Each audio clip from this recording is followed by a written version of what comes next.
Keyin o'zimizning gapiga qaytsak, biz bugun omonat haqida ketyapmiz. Alloh subhanahu va taolo bu haqda sura Nisoning 58-oyatida Innalloha ya'murukum an tu'addul amanati ila ahliha. Alloh subhanahu va taolo omonatlarni o'z ahliga qaytarishinglarga buyuruydi dedi. Buyruq. Ya'ni dinning asosiy prinsiplaridan birisi. Bu yerda omonat deb ko'plik shaklda keldi ma iboratni arabchani bildiganlar biladi buni. Omonat oyatning ifodalagan shakli omonat emas, omonatlar. Chunki insonning tug'an taqdirqining hammasi omonat. Uydagi ayoli omonat. Uningga Rabbini tunutdimi? Rabbiga itoat qilishga yordam berdimi ayoliga? Ayolining yurish-turishini tuzdimi? Ayoliga nasihat qildimi? Ayolining haqqini ado qildimi? Ayolining o'zining haqqini ado qilishni go'zal shaklda ayolidan talab qila oladimi? Ayol omonat, bola omonat. Balalarni go'zal shaklda tarbiyaladimi, Parvardigorini tunutdimi, yoki ularning hayotdagi o'qish natijasi, yoki tijoratdagi ufqi, mushunday o'yladimi endi? Yoki zayoq qilibdimi balalarni?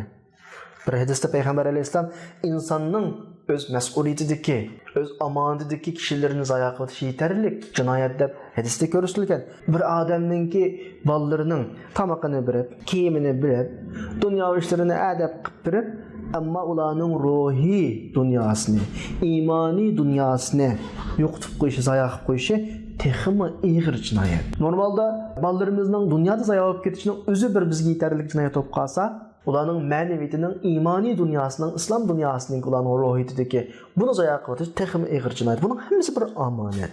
Ya'ni inson o'zining ahlidan so'riladi. Ayol kishi bir omonat, bolalar omonat bayatın deganda, bir sinfning o'qituvchisiga nisbatan shu sinfdagi o'quvchilar omonat gadinda bolalarni go'zal shaklda sog'lom tarbiyalamidimi masalan, ular hozirlashga tegishlik iqtidorlarini hozirlashga yordam berdimi, bermadimi? İmtihanını joyida oldimi, olmadimi? İmtihan qog'ozini aqallisi tekshirmidimi masalan? Xatoliklarni ko'rsatib berdimi, hammasi omonat. İnson bundan qutlanmaydi.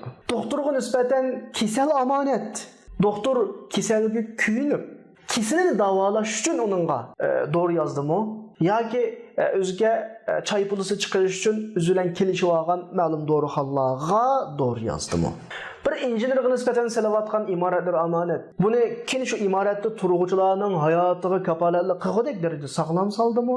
Yoki olgan to'ttal parining keyniga kirib, buningda ko'z yumib, binoning saqlam bitishiga xiyonat qildimi? Bu bir omonat. Bir oshxonaning xo'jayiniga nisbatan xiridalarning gelining pokizligi omonat.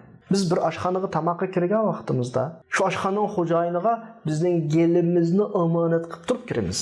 Bu cho'qim pokiz go'sht ishlatadi, pokiz may ishlatadi. Bizniki halol yemeklik yeyishimizga kafolatlik qiladi deb turib kiradi bu oshxonaga. Shularni qila oladimi, qilolmadimi? Bu bir omonat.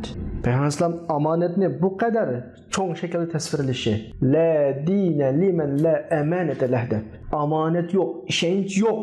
Kishilarni onun işinci qağayedin çıqanmağan, mesela kişiler onun işinci bazı işlerini tapşırsa, özünü tapşırsa, ballarını tapşırsa, kesel özünü tapşırsa, ona sahip çıqanmağan adamdır. Din yoktur Resulullah. Mağdan eğri yapma. Din yok lan dedi ona. Çünkü amanet, bayatın sözlüklerimizde insanın yukarısı, dünyadaki vazifini, dini, muşu yolun vazifesini üstüge ağandın başka, aşağı başlasa, küçük iyi bir yerlikçe hemimiz amanet. İnsanın tuğan, təqi turqunun hemimiz amanet.